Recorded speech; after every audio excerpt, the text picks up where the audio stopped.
pagi pemirsa, kembali lagi di channel Jangkrik Madu Siantar. Nah, kali ini kita memberi tips cara di ternak kita ini untuk bagian penyerahan telur dan isi dalam kotak box ini apa aja. Nah, biar pemirsa mengerti ya, kalau memang jika pemirsa ingin mengikuti saran dari ternak kita ini ya silakan, ataupun pemirsa punya cara lain ya silakan. Nah, lalu ini kita memberitahu caranya dan juga tipsnya apa aja yang kita masukkan ke dalam. Ayo kita lihat bersama-sama. Di tahap awal kita sudah mengasih lumpur ataupun tanah merah ke dinding box. Nah, kegunaannya itu adalah supaya ya jangkriknya tempat tongkrongan dia lebih banyak, dan juga dia bisa lengket di dindingnya ketika dia di papan telur juga kurang tongkrongan. Nah, lalu kedua ya kita harus menyediakan abu padi. Nah, kegunaan abu padi ini adalah mengurangi kutu yang ada di dalam box. Nah, karena kutu ini sangat berbahaya buat jangkrik. Nah, jadi oke, ayo kita lihat untuk caranya.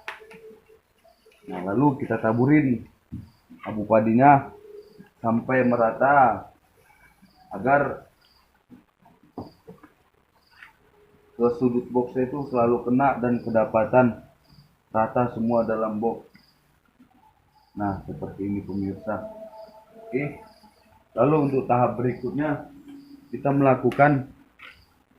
meletakkan papan telur. Nah, lalu kita menggunakan telur yang lebar gini, kita bagi dua seperti ini pemirsa, agar dia dapat disusun di dalam dan terlihat lebih rapi. Nah, seperti ini pemirsa. Kita cara menyusunnya berdiri agar dia terlihat rapi.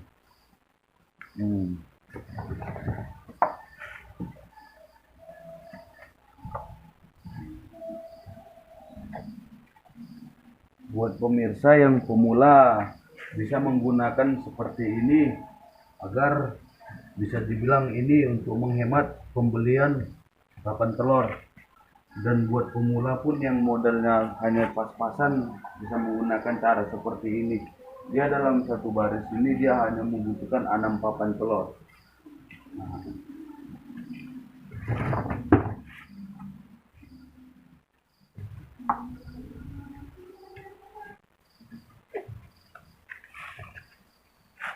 Nah, pemirsa, kita untuk jangkrik yang baru menetas ataupun ketika sampai besar, dia susunan papan telurnya ada tahapnya di usia jangkrik. Nah, ketika dia baru menetas, dia hanya bisa susunan di satu tingkat seperti ini. Nah, begini pemirsa.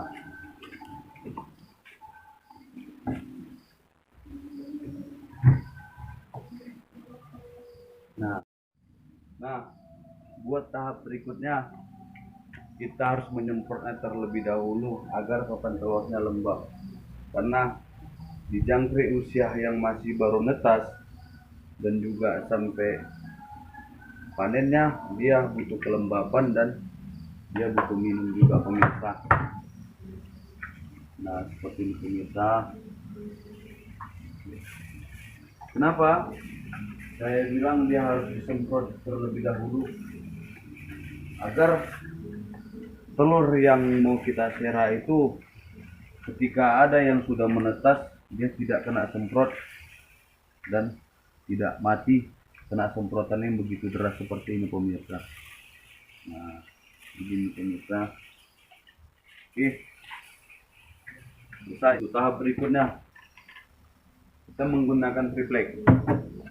Nah, triplek ini kegunaannya supaya rapi, bukan ada maksud lain ataupun itu apa. Ini supaya terlihat rapi. Nah, seperti ini pemirsa. Lalu kita lapisin koran.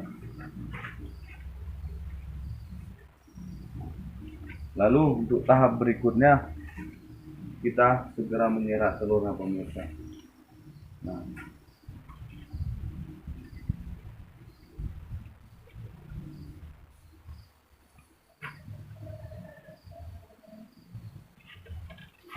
disapukan aja pakai tangan ketika tidak ada alat ataupun khusus yang untuk penyeraan telur. Telur jangkrik ini 10 kali lipat kerasa dibandingkan telur ayam, pemirsa. Jadi jangan ragu untuk menyerak telur jangkrik. Ataupun jangan takut-takut lah. Nah, seperti ini. Dia tidak akan mati ataupun tidak akan pecah.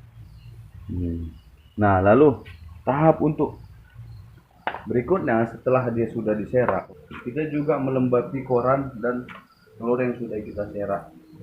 Nah, seperti ini. Dia lembabnya hanya sekedar saja, tidak boleh berlebihan. Nah, cukup. Lalu untuk tahap terakhir, untuk tahap berikutnya, kita menutupnya dengan menggunakan koran lagi, pemirsa.